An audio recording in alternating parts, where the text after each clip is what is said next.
So Jesus says in the Gospel of John, chapter 12, verse 44, Jesus cried out.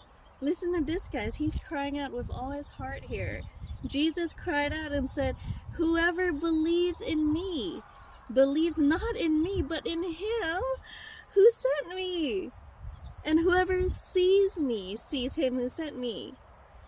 I have come into the world as light, so that whoever believes in me may not remain in darkness."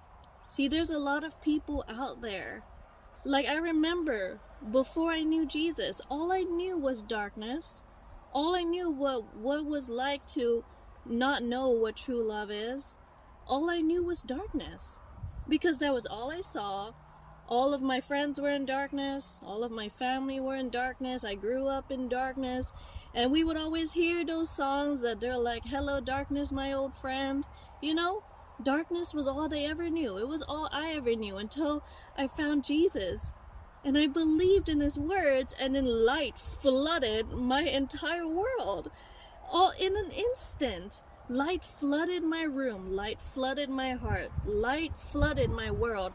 And my world, which was once upside down, he turned it right side up again. And that's the beauty of Jesus. Jesus says, "I have come into the world as light, so that whoever believes in me may not remain in darkness." See, he does not want you to remain in darkness, my friends. Maybe you're watching this, maybe darkness is all you ever know. But guess what? You don't have to remain that way. You don't have to spend your whole life that way. Your life doesn't have to end that way either. But you could know light. You could know truth and joy and peace and true love. Things that our people always dream about but never seem to find. Except in Jesus. And sometimes you go around wondering, why are Christians so glowy? It's because of the radiance of the glory of God that has come to live within us. Jesus says, believe in the light, that you would become sons of light. You see, when you believe in Jesus, he floods your soul with light. And he floods your world with light also, so that you will have the light of life. Jesus also says, whoever follows me shall not walk in darkness, but they will have the light of life. That means you don't just have light for a moment, but you will walk in light all the days of your life and forever. The old saints, they once said something like this. They said Jesus lit up the corridors of death forever. That's why if you go to, just go to any like doctor, hospital, nurses place where they see people like dying on a daily basis. You see? And they will tell you themselves. They will. Just go ask them. Ask the nurses who have seen people pass away like all the time, because that's what happens in hospitals. People pass away there.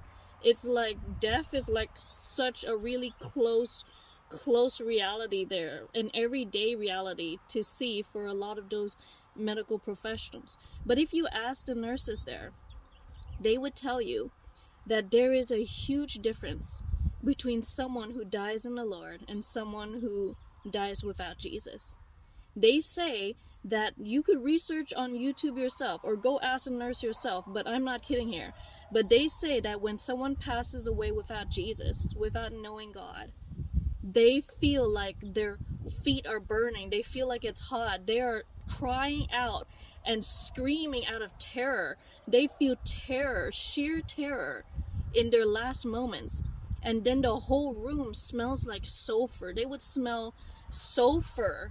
Yeah, like the sulfurs of hell in the room as that person was dying. And then you would go on the other side, and if you see like people dying in the Lord, you see light, this light of radiance on their faces, even on their last moments, and you would smell a sweet smell, a sweet fragrance in the room. You would feel this beautiful presence in the room when someone passes away in Jesus. Well, when someone doesn't pass away with Jesus, they would feel these demonic spirits in the room. They would hear the patient saying, I see a demonic spirit in the corner of the room. And it would just freak the nurses out. But that's what they say. This stuff is real. Jesus is real. And I want you guys not to remain in darkness, not to live in darkness, not to die in darkness and spend an eternity in darkness. No way. But I want you to know the light and live your life in light and walk in light and spend the rest of eternity in glorious light of Jesus.